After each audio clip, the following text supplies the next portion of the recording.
E aí, você provavelmente já ouviu alguém dizer que inteligência artificial vai substituir artistas, cientistas e até professores. Mas será que isso realmente faz sentido? Prazer, eu sou o Dr. Akelos, o primeiro VTuber cientista brasileiro, e hoje vamos explorar o papel da inteligência artificial nas ciências. A inteligência artificial está avançando muito rápido e aparecendo em praticamente todas as áreas. Porém, ao mesmo tempo, existe muita desinformação sobre como essas tecnologias realmente funcionam. Então, fique até o final, porque hoje vamos responder algumas perguntas importantes. O que é uma inteligência artificial? Como uma inteligência artificial funciona? Como essas tecnologias são desenvolvidas? Como cientistas usam inteligência artificial no mundo real? E a pergunta mais importante, a IA é uma ferramenta ou é um resultado final? Então, já deixa o like, se inscreva e vamos ao vídeo.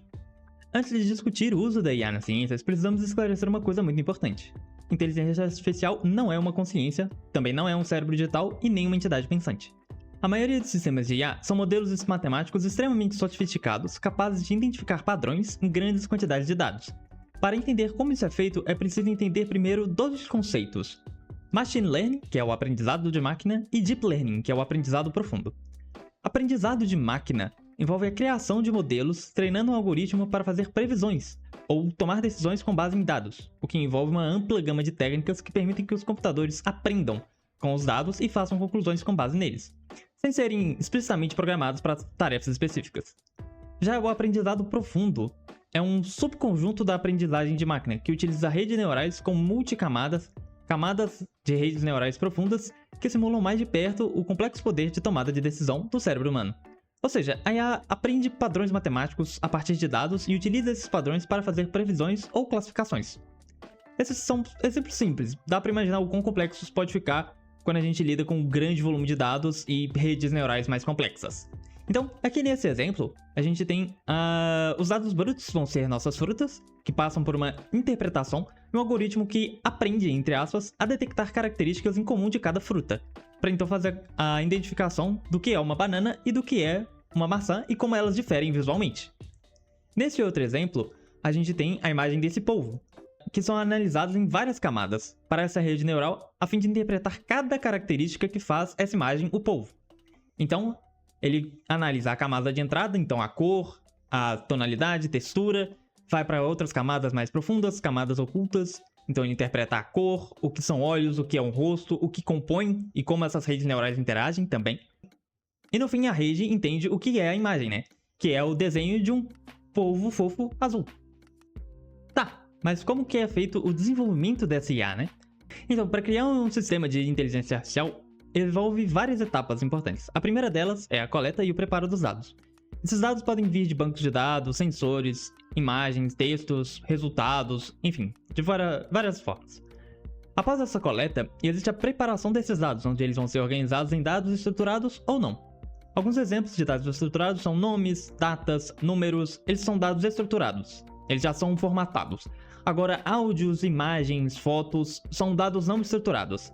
Eles não têm exatamente uma previsibilidade do que eles podem ser.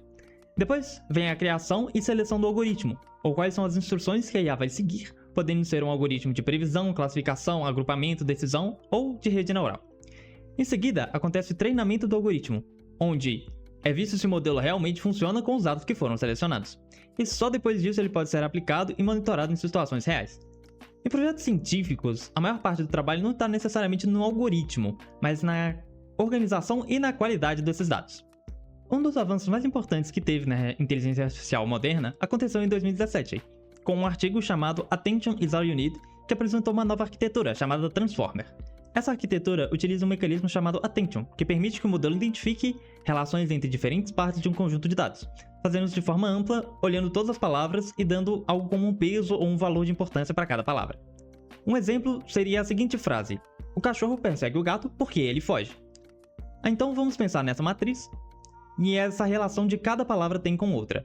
Então, quanto maior o valor, mais ligado em sentido essas palavras estão. Nesse exemplo, podemos olhar para a linha ele e a coluna gato. O valor é alto porque o pronome ele, nesse caso, se refere ao gato. Então o modelo entendeu que esse ele se refere ao gato. A principal função dessa arquitetura é, ao invés de ler palavra por palavra, de forma estritamente sequencial, como eram nos modelos antigos, o Transformer observa todas as palavras ao mesmo tempo e calcula quais delas são mais importantes para entender o significado da frase toda. Os Transformers eles são o núcleo da maioria das ferramentas de IA generativa que ganham destaque.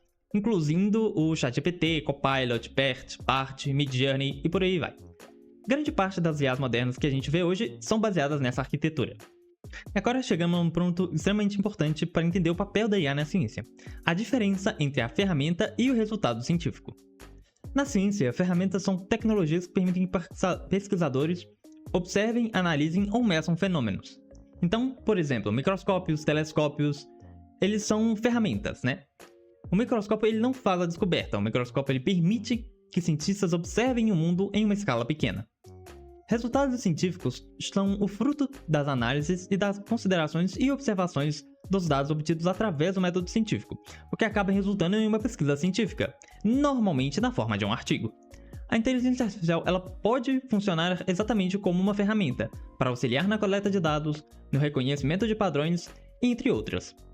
Um exemplo são máquinas para selecionar espermatozoides com melhor qualidade, utilizando a IA, que ajuda embriologistas a selecionarem os melhores espermatozoides para realizar uma fertilização in vitro. Aqui nesse caso, onde você tem os espermatozoides vermelhinhos, eles são identificados por IA, que são espermatozoides ruins. Os amarelos são potenciais e os verdes são os melhores. Isso ajuda embriologistas a coletarem os melhores espermatozoides para ciclos de fertilização humana. Ok, mas e quanto às IAs puramente generativas? As IAs generativas elas podem ser úteis em estágios iniciais de pesquisa, como mecanismo de buscas avançados que auxiliam no processo de condução de uma revisão de literatura, para auxiliar a seleção de artigos, ou como revisão também de artigos. Porém, a IA ela também ajuda na tradução da ciência, simplificando algumas análises estatísticas e no desenvolvimento de modelos de pesquisa apropriados. A IA como ferramenta ela também auxilia como um meio de traduzir a ciência entre pesquisadores, assim como para o público em geral. Entretanto, existe um problema no uso da IA, mesmo como ferramenta, pois como seu desenvolvimento é tão rápido que a própria ciência não entendeu exatamente seu uso, os limites e as implicações dessa tecnologia, algumas questões quanto à ética, confiança, sustentabilidade, responsabilidade e equidade e de governança são alguns pontos que têm sido levantados que não temos um consenso como resolver. E agora eu queria chamar a atenção para uma notícia que gera muito alarde: o consumo energético da inteligência artificial. E sim, é verdade, o consumo energético da inteligência artificial é absurdo.